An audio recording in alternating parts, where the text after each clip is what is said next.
What do you get when you combine the world of Mass Effect with storytelling of Destiny? Well, Jupiter's Ascending, of course.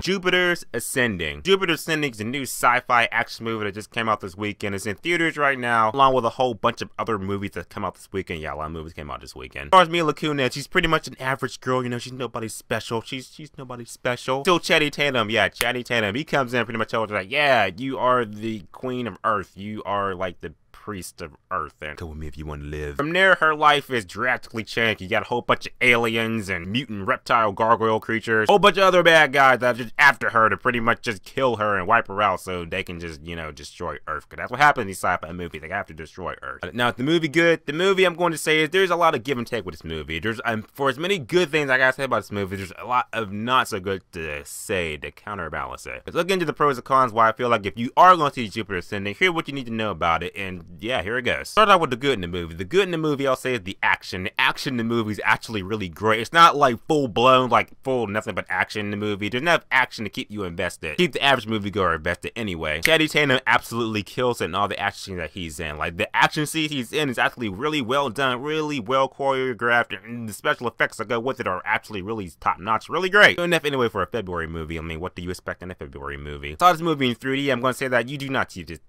need to see this in 3D, because 3D for me didn't heighten the experience. It didn't make like the action scenes pop, or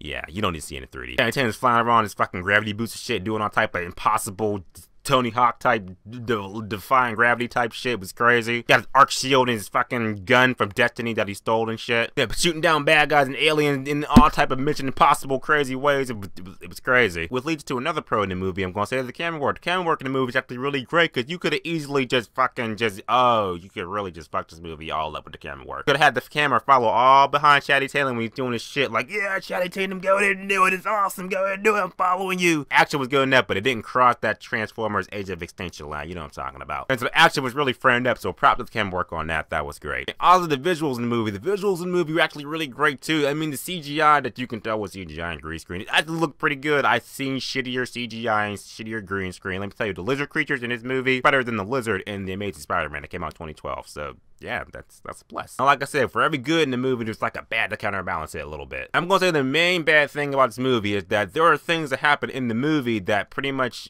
are never explained, and you like, it's one of the things that while you're watching the movie, you're like, okay, I'm gonna go with it. But when you leave the theater, you start driving home, start thinking about it, you'd be like, wait a minute, how did that happen? We start deconstructing the movie, and it kind of brings it down to you. It's like, wait, the movie never really explained it to me. Another kind of bad thing about the movie is that a lot of the characters in the movie, while they are kind of good characters, they have zero resolution. A monumental thing is about to happen to one of the characters. Something really crucial is about to happen to one of the characters, and then it just cuts to the next scene. The character's never heard from or see from ever again. You're just like, what happened to that character? There was a moment where Dick number 2 and Mila Kunis, they were like, they're about to get married and shit, and they were about to do something bad guy shit, you know. Right when Mila Kunis about to put the ring on her finger, Channing Tatum busting the chapel on his hover boots and shit, just goes in there and puts the gun to Dick number 2's face. He had the gun to Dick number 2's face, pretty much like, what do you want me to do with him? You want me to shoot him? Mila Kunis is in the perfect position to just be like, yes, execute that dude, kill him right now. What you do is just be like, I just want to go home. Right when she says I want to go home, it just pretty much cuts to her on a ship.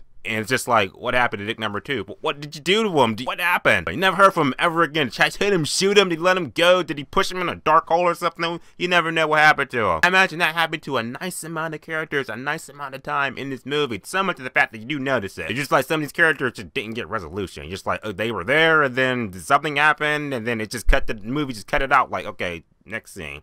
Anyway, guys, Jupiter Ascending, it was not a bad movie. I've seen shittier movies this year. Channing Tatum was a badass for being a badass. Mila Kunis, she was functional in the movie, I will say. The action in the movie was really spot on. The camera work was really great. The visual was really great. You're gonna get a little lost with the plot, and the dialogue could have been delivered better. And there are gonna be parts in the movie where characters are just completely much wasted for just no reason. It's just, why were they there? It wasn't completely bad, but was it over the top great either? So I'm going to say that Jupiter Ascending is going to get a 5 out of 10, which is probably a good time, one time only. Hey, Jupiter Ascending, if you got time, check it out. But if you did see it, what did you think about Jupiter Ascending? Did you like it? Did you not like it? Whatever you think, put in the comment section. Let me know. Talk about it. Remember, guys, subscribe. Until next time.